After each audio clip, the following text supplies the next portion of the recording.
Hi అండి. Welcome to Krish Ras vlogs. Last వీడియోలో పెళ్ళికూతురిని చేయడం, సల్మారు ఇవన్నీ పెట్టాను కదా! ఈ వీడియో వచ్చేసి వెంకటేశ్వర స్వామి దీపారాధన. మాకైతే పెళ్లి ఏ రోజైతే ఆ రోజు మార్నింగ్ వెంకటేశ్వర స్వామి దీపారాధన ఉంటది. మార్నింగ్ పూజ చేసుకొని వెంకటేశ్వర స్వామి దీపారాధన చేయాలి. వెంకటేశ్వర స్వామి దీపారాధన అంటే వెంకటేశ్వర స్వామికి పూజ చేసి దీపం వెలిగిస్తారు. మట్టి మూకుట్లో ఆయిల్ వేసి, కాటన్ ఒత్తి వేసి వెలిగిస్తారు. పూజ చేసి వెలిగించిన దీపారాధన పెళ్ళై ఇంటికి తిరిగొచ్చేంత వరకు వెలుగుతూ ఉండాలి. ఇంట్లో ఎవరో ఒకళ్ళుండి జాగ్రత్తగా చూసుకోవాలనమాట. వీడియో వచ్చేసి వెంకటేశ్వర స్వామి దీపారాధన అన్నాను కదా! ఓన్లీ దీపారాధన ఎలా చేస్తాం, పూజ ఏంటి అనేది పెట్టాను. నెక్స్ట్ వీడియోస్‌లో బర్త్‌డే వ్లాగ్స్, కాలువలు తీయడం అయన్నీ పెడతాను. షార్ట్ వీడియోస్‌లో చాలామంది సపోర్ట్ ఇచ్చారు బాగానే. వ్యూస్ వచ్చినియి. అండ్ లాంగ్ వీడియోస్ కూడా పూర్తిగా చూడండి. ఇక్కడ ఫస్ట్ అయితే విఘ్నేశ్వర పూజ చేయింటున్నారు. ఎప్పుడైనా మనం ఏ పూజ అయినా స్టార్ట్ చేసే ముందు వినాయకుడికి పూజ చేస్తాం కదా! ఇక్కడ కూడా అంతే అనమాట. ఫస్ట్ వినాయకుడికి పూజ చేసిన తర్వాత వెంకటేశ్వర స్వామికి పూజ చేయించిన తర్వాత దీపారాధన వెలిగిస్తారు. నాకు తెలిసి ఈ వెంకటేశ్వర స్వామి దీపారాధన ఈస్ట్ గోదావరికి, వెస్ట్ గోదావరి వాళ్ళకి ఉంటదనుకుంటున్నాను. కొంతమందికైతే వీరభద్రుడి సంబరం ఉంటది. కొంతమందికే ఉంటది. అందరికి ఉండదనమాట. కొంతమందే చేస్తారవి. కొంతమందికైతే ఇలాగ వెంకటేశ్వర స్వామి దీపారాధన ఉంటది. మొక్కుకున్న వాళ్ళైతే సత్యనారాయణ స్వామి వ్రతం కూడా చేసుకుంటారు ఆ రోజు. అంటే పెళ్ళైన తర్వాత అబ్బాయిల ఇంటి దగ్గర కూడా చేసుకుంటారు గానీ, అమ్మాయి మొక్కుకుంటే గనక వెంకటేశ్వర స్వామి దీపారాధనతో పాటు సత్యనారాయణ స్వామి వ్రతం కూడా చేసుకుంటారు. మేమైతే వెంకటేశ్వర స్వామి దీపారాధన చేసుకున్నాం ఆ రోజు.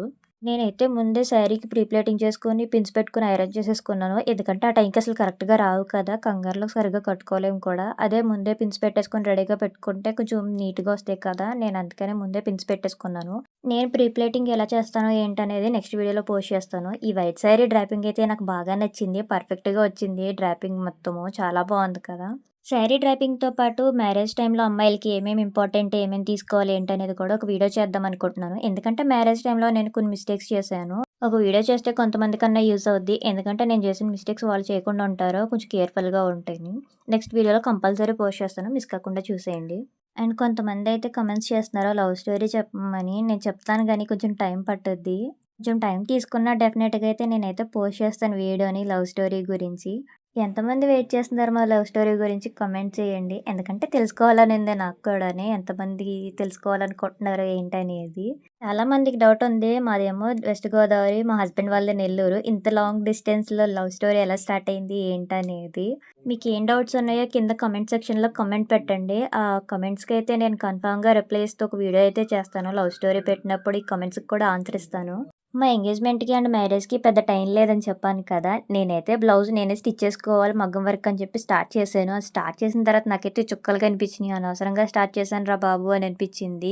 అసలు టైం లేదు. మధ్యలో నాకేమో కుదరలేదు స్టిచ్చింగ్ చేయడానికి. షాపింగ్ చేసి మళ్ళీ వర్క్ చేసుకొని స్టిచ్చింగ్ చేసేసరికి చాలా టైం పట్టేసింది. పెళ్ళికూతురిని చేసే ముందు రోజు నైట్‌కి అయింది నాకైతే బ్లౌజు. నైట్ అయితే నిద్ర లేకుండా కోన్ పెట్టించుకున్నాను. కోన్ పెట్టించుకోవడం ఎర్లీ మార్నింగ్ 2కి అయింది. మళ్ళీ 4 కల్లా నన్ను పెళ్ళికూతురిని చేశారు. నిద్ర లేదనమాట. బ్రైడ్స్‌కి మెయిన్ రెస్ట్ ఉండాలి. ఎందుకంటే ఫేస్‌లో గ్లో పోతది కదా! నాకు కళ్ళు చూసారా ఎలాగున్నాయి బ్లాక్ హెడ్స్ వచ్చేసి. అందుకని అమ్మాయిలు పెళ్లి కాబోయేవాళ్ళు బాగా నిద్రపోండి పెళ్లి టైంలోని. ఇలాంటి వర్క్స్ ఏం పెట్టుకోకుండా ప్రశాంతంగాని. ఎందుకంటే పెళ్లి టైంలో మొహం పిచ్చి పిచ్చిగా ఉంటే చండాలంగా ఉంటది కదా! అందుకని శుభ్రంగా రెస్ట్ తీసుకొని పక్కనోళ్ళకి అప్పచెప్పిన పనులు.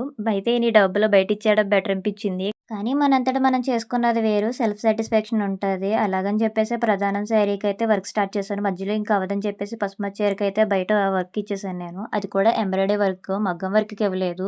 ఆ శారీకి కూడా నాకు ఫుల్ తిప్పలనమాట. టైంకి బ్లౌజ్ ఇవ్వలేదు. లేట్ అయిపోయింది. ఆ బ్లౌజ్ కోసం 4, 5 సార్లు తిరగడం వల్ల మగ్గం వర్క్ ఆగిపోయింది. నాకైతే ఈ పనులు చేసి పెట్టడానికి ఎవరు లేరనమాట. నేనే చేసుకోవాల్సొచ్చింది అన్నీని. అనకూడదు గానీ పెళ్లి టైంలో అర్థమైంది నాకు ఎవరు ఏంటనేది. అవసరాల వరకే ఉంటారని చెప్పేసి. ఒక్కదాన్ని ఇన్ని పనులు చేసుకుంటుంటే ఏడుపొచ్చేసింది నాకైతేని ఆ టైంలోని. ఎవరు చేసేవాళ్ళు లేక.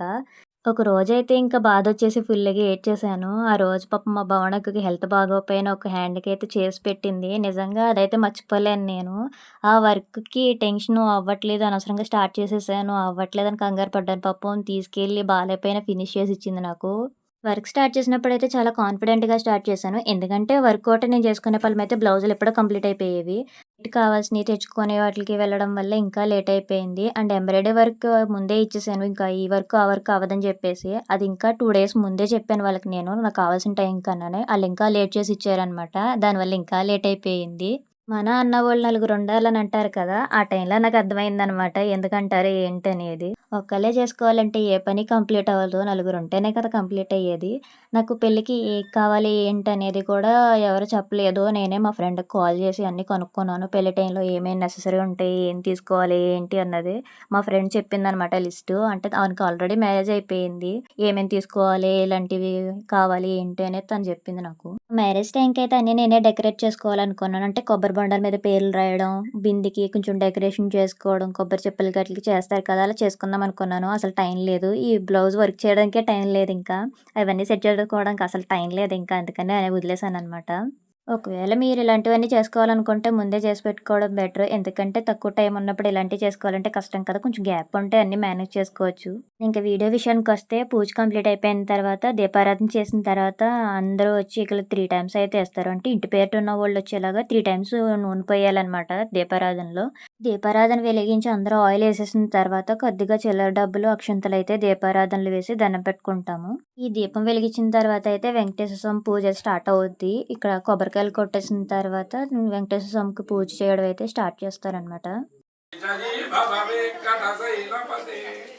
అక్కడ కమలాకుచ చూచుక కుంకుమతో నియతారుణితాదుల నీలదనో కమలాయ తరోచన లోకపతే విజయీ భవ వెంకట శైలపతే శతదుర్ముఖ పంచముఖ ప్రముఖాఖిల దైవత మౌళిమణే శరణాగత వత్సల సారనిధే పరిపాలయ మాం వృషశైలపతే అతివేల దయాదవదుర్మిషహైరనువేర కృతై ప్రపరాదశతై హరితం ధ్వరితం వృషశైలపదే పరజాత్మజ పరిపాహి హరే అది వెంకట శైలముదారమతే జనతాది.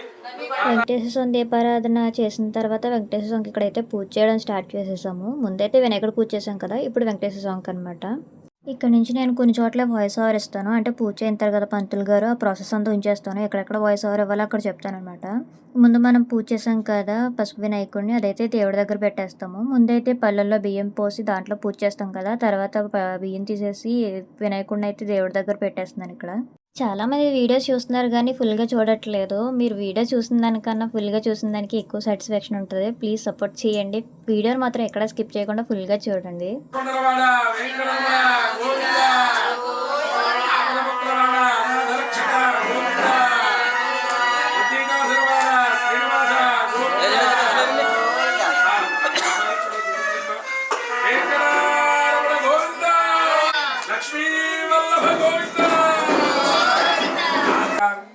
కళ్యాణ నిరజే నిరజే